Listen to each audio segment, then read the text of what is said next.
जैसा कि पूरी दुनिया जानती है कि आपने पानी बचाओ अभियान चला रखा है, मुहिम चला रखी है। राइट। ये शुरुआत आपकी कैसे हुई? पानी बचाओ मुहिम की शुरुआत की प्रेरणा या इसके पीछे की कहानी क्या है?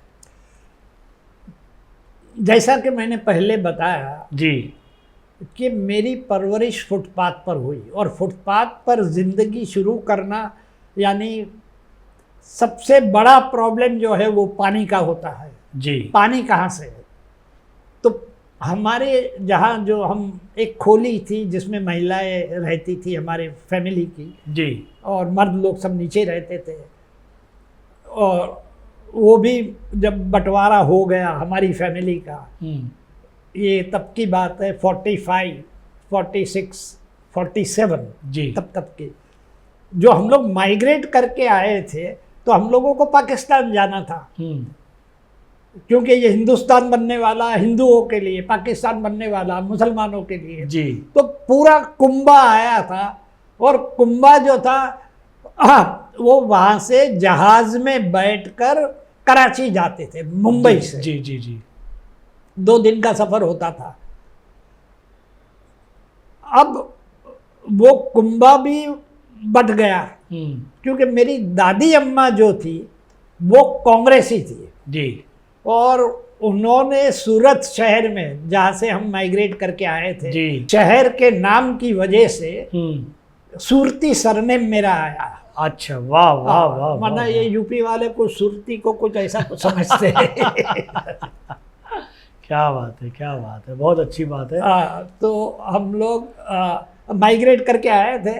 तो दादी अम्मा जो थी कांग्रेस में थी जी, कांग्रेस में, वो भी बुर्का पहन के, लंबा फ्रॉक और ये बुर्का और ये सब डाल के। जी जी जी, और उसने सूरत शहर में चरखा मूवमेंट शुरू किया था। वाह वाह वाह, और मुस्लिम महिला को, सारी बुर्के वाली को इकट्ठा करती थी वो, और ये सिखाती थी चरखा चलाना, जो गांधी जी की मूवमेंट जी थी। जी जी जी जी जी, और उसका किस्सा एक छोटा सा बयान करूँ? जी जी जी, जरूर जरूर, टाइम अगर इजाजत बिल्कुल बिल्कुल बिल्कुल।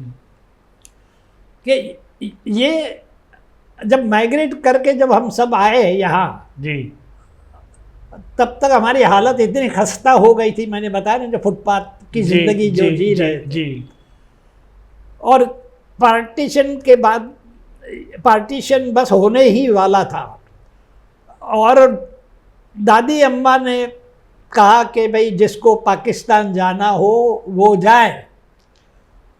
हाँ, देखो फुटपाथ की ज़िंदगी है, मेरा हिंदुस्तान यही है, मेरी माटी यही है, मैं जिंदा रहूंगी या मरूंगी, मैं इसी में मरूंगी। वाह वाह, मैं जाने वाली नहीं, जिसको जाना है सो जाए। परिवार के किसी भी सदस्य को जाना है जाइए। वाह, बहुत अच्छा प्रेम था। तो जो चंद लोग रह गए, जिसमें मेरे पापा थे, मेरे ये दादी थी, अम्मी थी, और एक चचा थे, इतने 3-4 लोग बचे हुए थे। अब पानी भरने के लिए सवेरे उठकर वो कतार में खड़ा होना पड़ता था। जी जी जी, जो हम लोग फुटपाथ पर सोते थे तो मम्मी मुझे उठाकर कभी कभी ले जाती थी, क्यों लगाने सवेरे 4 बजे, जी जी, 5 बजे ये टाइम होता था। और जरा सी कुछ पानी के लिए कोई बीच में आगे कतार में घुस गया कि फाइट शुरू, सर फोड़ना, नाक फोड़ना, लूट, मार पीट, ये वो। आधे घंटे तक पानी रहता था, किसी को एक बूंद भी नहीं मिलता था। वाह, ऐसी हालत।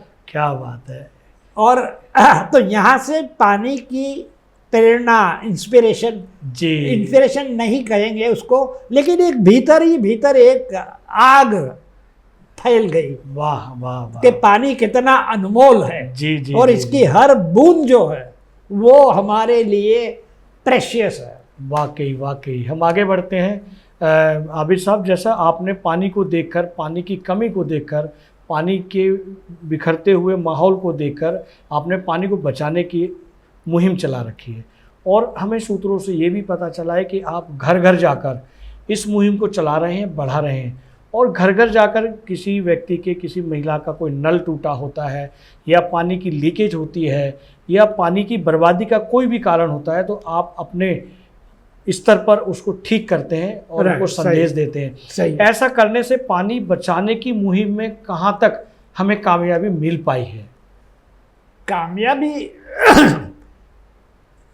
मैंने ये सोचकर नहीं शुरू किया था जी कि मुझे कुछ पानी बचाने की कामयाबी, पानी की बचत कितनी हुई है? बचत में जो जी। जबरदस्त फायदा हुआ, जी जबरदस्त फायदा इस माने में जी कि जैसे मोदी जी जो है वो चिल्ला चिल्ला कर कह रहे थे कि गंगा मैया को बचाना है, गंगा मैया, हाँ भाई गंगा मैया को भी बचाना है और नदियों को भी बचाना है जी। लेकिन मैं बंबई में रहकर गंगा मैया को कैसे बचाऊं?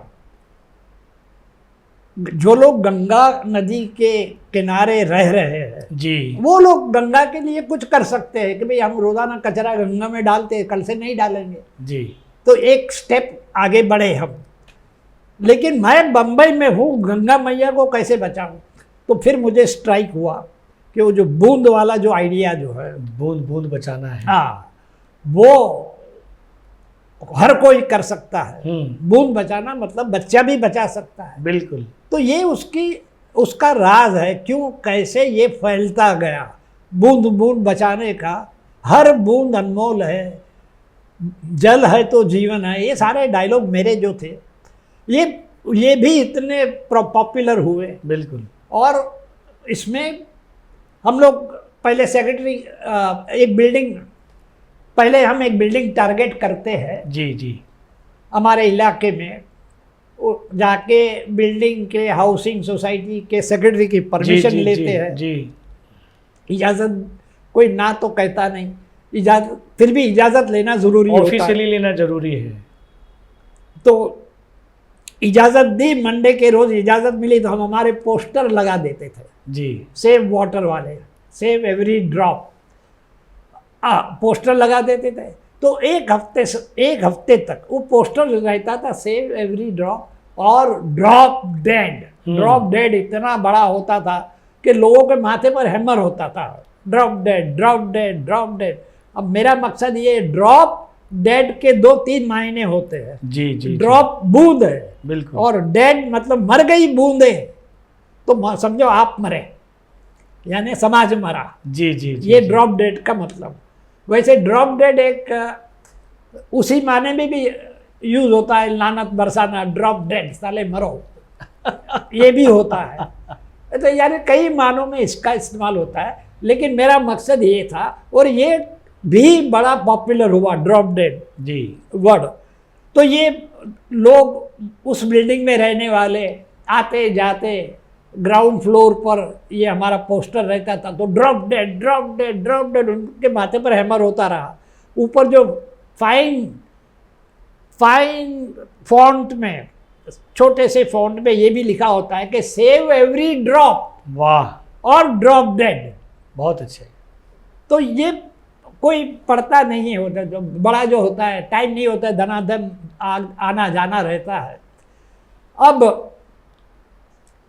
शनिचर के रोज हम हमारे टेम्पलेट जो हमने बनाए हैं कि भाई ये ड्रॉप डेड है क्या, तो उसमें सारी इंफॉर्मेशन होती है कि भाई हम जो आ रहे हैं जी, तो हमारा कोई पॉलिटिकल एजेंडा नहीं है, याद रहे। हमारा कोई इकोनॉमिकल मकसद नहीं है कि पैसे बनाने, माल उगड़ चंदा निकालना है आप लोगों से। हम आ रहे हैं आपकी सेवा करने के लिए, फुल स्टॉप। वाह।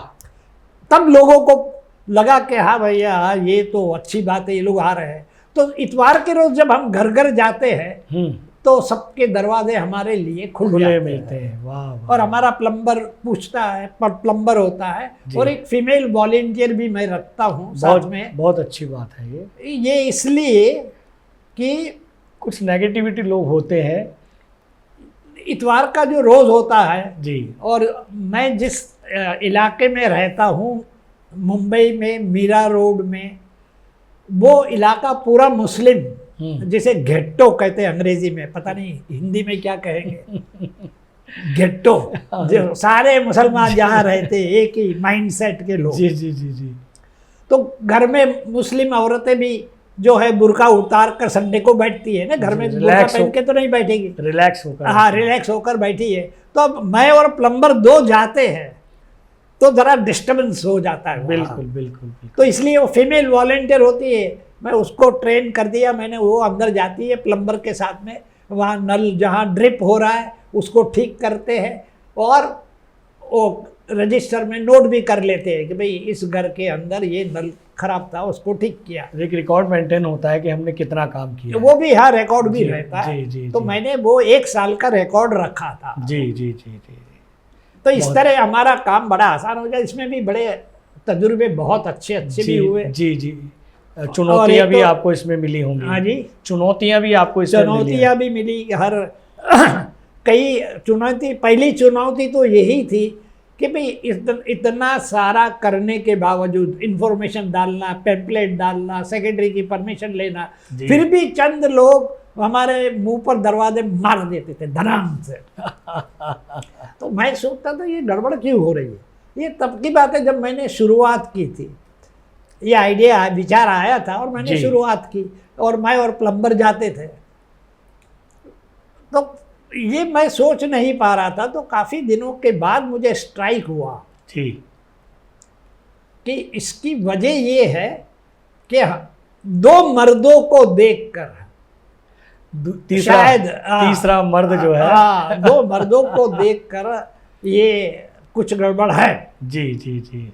अब इसका सॉल्यूशन क्या हो सकता है।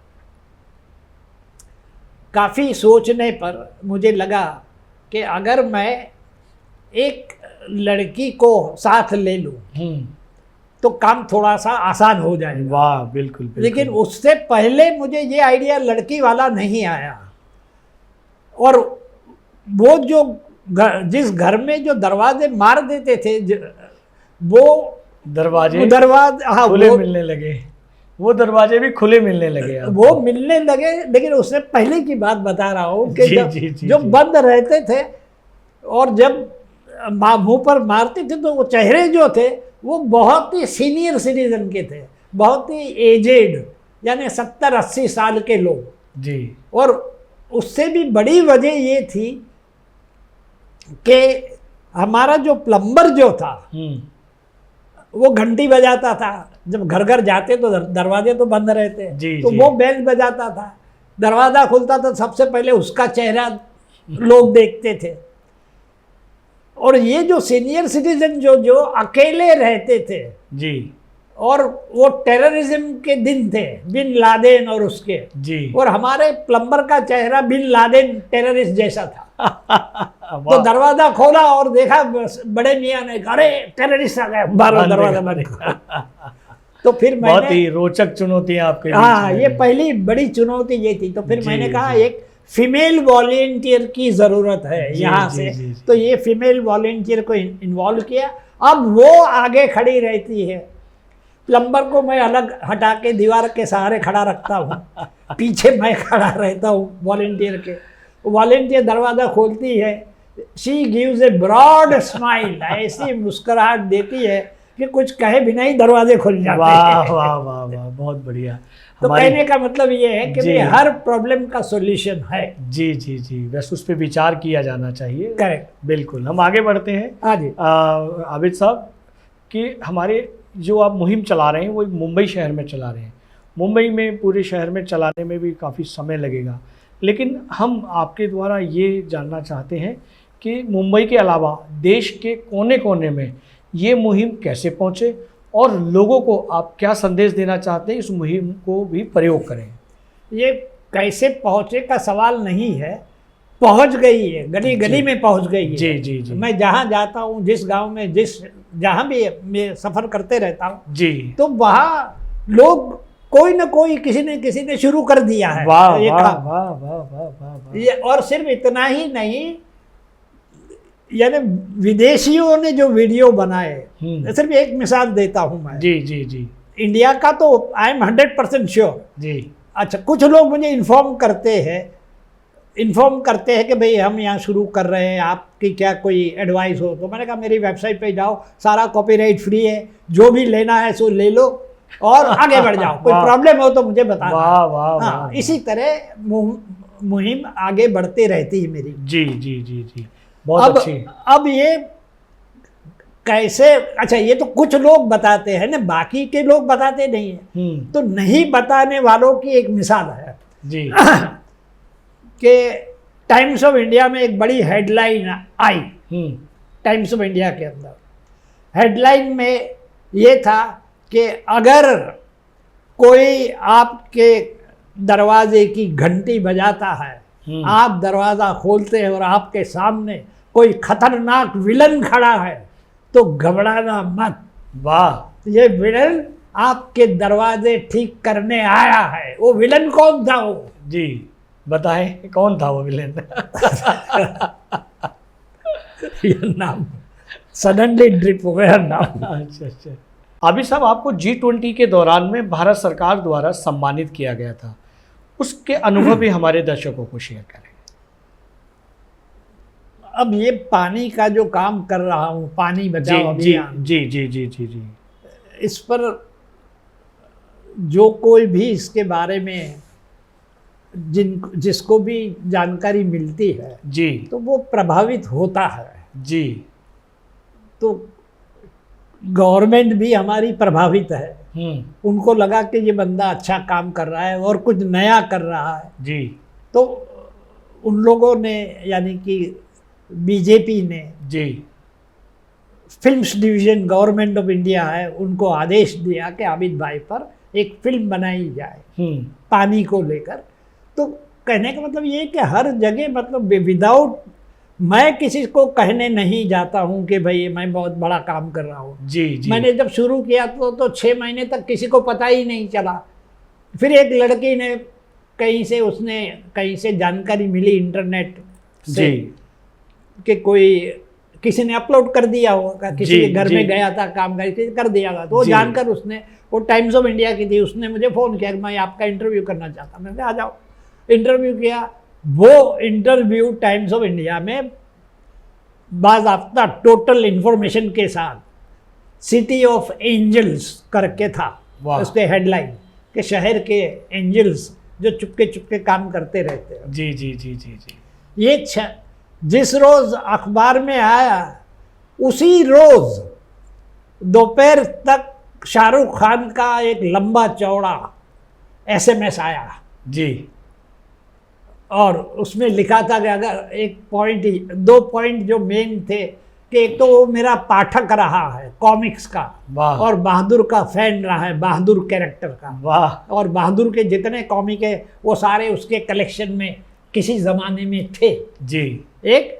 और दूसरा उसने ये कहा था कि अगर मेरे वालिद जिंदा होते तो शायद वो भी कुछ ऐसा ही करते होते। क्या बात है, क्या, बहुत अच्छे, बहुत देखो वो चाहता तो एक लाइन लिख देता, जी जी जी, carry on, you are doing great work, एक जुमला, वाह वाह वाह, wish you all the luck.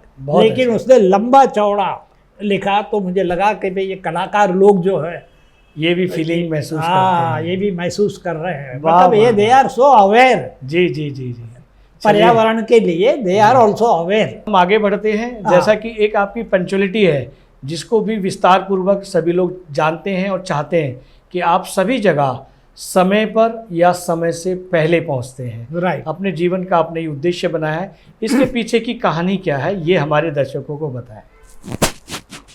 एक अच्छी बात होती है जी तो मैं पिकअप कर लेता हूँ। वाह, यानी कि दिमाग की खिड़कियाँ खुली रखो जी, तो ये सारी बातें समझ में आएगी। अगर तो मैंने ये मान लिया कि भाई मैं तो महान हूँ, मुझसे बढ़कर कुछ नहीं है, बाकी सब मुकद्दर के चुकंदर है और मैं ही सिकंदर हूँ, वाह, तो ये मैंने कभी ये सोचा ही नहीं। हमेशा मैं सोचता हूँ कि भाई बच्चा भी है तो उससे भी कुछ सीखने का है। जी जी जी जी, तो इसी तरह कदम कदम पर हमारे लिए सीखने के लिए कई खिड़कियां खुली पड़ी हुई है, सिर्फ हमें झांकना है। जी जी जी जी। पॉइंट क्या था तुम्हारा? सवाल फिर से सवाल। कहीं भी किसी भी कार्यक्रम में आप पहुंचते हैं समय से पहले, समय पर पहुंचते। तो अब ये जो है समय पर पहुंचना, मैं बॉलीवुड में क्या कहते हैं, स्पॉट बॉय, स्पॉट बॉय यानी कि झाड़ू मारना, टुकड़ा फिराना का कपड़े का, सफाई करना, ये सारा काम मैं करता था। और मैं देखता था कि सबसे पहले शूटिंग के रोज अमिताभ बच्चन आके बैठता था। वाह। वक्त से पहले 5 मिनट पहले वो गा, उसके बाद में डायरेक्टर लगा, अरे वेरी सॉरी, उसके बाद में प्रोड्यूसर भी आएगा, ये भी आएगा, सारे टेक्नीशियन, ये वो। दूसरा शख्स जो था वो बलराज साहनी था। वाह। उसको भी मैंने देखा कि 5 मिनट पहले आके बैठा हुआ है। तो ये महान लोग, जिसमें ये तो जिंदा भी हयात है अमिताभ, बलराज साहनी, ये लोग जो थे और है, इनसे काफ़ी कुछ सीखना हमारे लिए बहुत ज़रूरी है। वाह वाह। आबिद साहब, हम ये भी जानना चाहते हैं कि आपने नाटक लिखे भी हैं और उनमें अभिनय भी किया है, उसमें जिए भी हैं आप। करेक्ट। वो भी आपका जो अनुभव है हमारे दर्शकों को साझा करें। नाटक जो है वो स्कूल के दिनों से और ज़्यादातर कॉलेज के दिनों में जी मुझे काफ़ी स्कोप उसमें मिला जी। और मुझे ये लगता था कि ये सारा जो है ये हम कर सकते हैं। जी जी। एक्टिंग भी कर सकते हैं, ये भी कर सकते हैं, सब माइंड में धीरे धीरे बैठने लगा। जी। तो पहला साल मेरा कॉलेज का गया ब्लैंक। दूसरे साल एक कंपटीशन होता था भारतीय विद्या भवन में। जी जी। बम्बई में भारतीय विद्या भवन में एक एनुअल फंक्शन होता था, फेस्टिवल होता था जी, जिसमें बम्बई की सारी कॉलेज यूनिवर्सिटी वाले हिस्सा लेते थे। सब अपनी कॉलेज से एक एक नाटक भेजते थे। तो मैंने तय किया कि मैं जे कॉलेज ऑफ आर्ट्स कहते हैं जी, मैंने वहाँ से नाटक मैंने तैयार किया और जो नाटक मैं लेकर गया था वो फैमिली प्लानिंग पर था। सोचिए उस दौर में फैमिली प्लानिंग का किसी ने सोचा ही नहीं था। वाह। ये मैंने एक दोस्त से लिखवाया था ये, और वो नाटक ऐसा सुपर हिट हो गया कि उस बेस्ट प्ले का भी अवार्ड मिला, बेस्ट एक्टिंग का भी मिला, और इसने मुझे प्रेरणा दी कि मैं और भी आगे बढ़ सकता हूँ। वाह वाह। अच्छा, इस नाटक का एक अंत ये भी हुआ कि नाटक देखने ऑडियंस जो आई थी जी, उसमें के आसिफ का चीफ असिस्टेंट बैठा हुआ था। वाह। वो दौड़कर बैकस्टेज में आया। मुझसे कहा कि आबिद भाई हमारे के आसिफ साहब, पहले अपना परिचय दिया, फिर कहा कि आसिफ साहब अब ऐसी फिल्म बनाने जा रहे हैं जिसमें सारे नए आर्टिस्ट को ले रहे हैं। वाह। और मैं चाहता हूं कि आपको उसमें शामिल करूं। बढ़िया, बहुत बढ़िया। वैसे रोल जॉनी वॉकर का है उस दौर में जी, लेकिन जब ये तय हुआ है कि सब नए लेना है तो उस रोल में आपको फिट करना है और आप बेहतरीन आपका परफॉर्मेंस देखा है, you are the fittest person for that role. वाह। मैंने कहा देखो ये कोई मैं प्रोफेशन बनाना नहीं मुझे एक्टिंग को, मैं तो ये एज ए हॉबी कर रहा हूँ। बहुत अच्छा, अभी ये लिंक यहाँ से चली। उसके बाद कुछ 5 साल के बाद के आसिफ साहब का इंतकाल हो गया और वो जो असिस्टेंट आया था चीफ असिस्टेंट के आसिफ का, वो डायरेक्टर बन गया। वाह। और मेरी एग्जीबिशन की ओपनिंग जो थी वो ताजमहल होटल में ताज आर्ट गैलरी में थी। तो वहाँ वो आया मेरे पास और मुझसे कहा कि देखिए पहले तो आपने मना कर दिया था, भारतीय विद्या भवन में मैं आपके पास आया था जी, लेकिन अब मैं खुद डायरेक्टर बनने जा रहा हूँ और मैंने अमिताभ को साइन कर लिया है और अमिताभ के साथ मैं आपको ले रहा हूँ एज ए कॉमेडियन। क्या बात है, क्या बात है। मैंने फिर कहा कि भैया दया करो, ये मेरा फील्ड नहीं बनाना है मुझे। जी जी जी जी। तो मेरे कहने का मतलब है कि मैं जिस फील्ड में मैं हाथ डालता हूँ उसमें क्रिएटिविटी अगर की गुंजाइश है तो मैं काफ़ी आगे निकल सकता हूँ। जैसे एक्टिंग में बहुत अगर मैं उस दिशा में चला जाता तो आज मैं काफ़ी कुछ एक्टिंग में कमाल मैंने किए होते। जी जी जी जी, बहुत अच्छे। आबिद सुरती साहब, आपने ट्रू मीडिया के पॉडकास्ट के लिए अपना महत्वपूर्ण समय दिया। इसके लिए हम आपके साधुवाद देते हैं, अभिनंदन करते हैं और आभार व्यक्त करते हैं। नमस्कार। अगर आप ये वीडियो YouTube पर देख रहे हैं तो हमारे चैनल को सब्सक्राइब करें और बेल आइकन को दबाना ना भूलें। अगर आप Facebook पर ये वीडियो देख रहे हैं तो हमारे पेज को लाइक करें।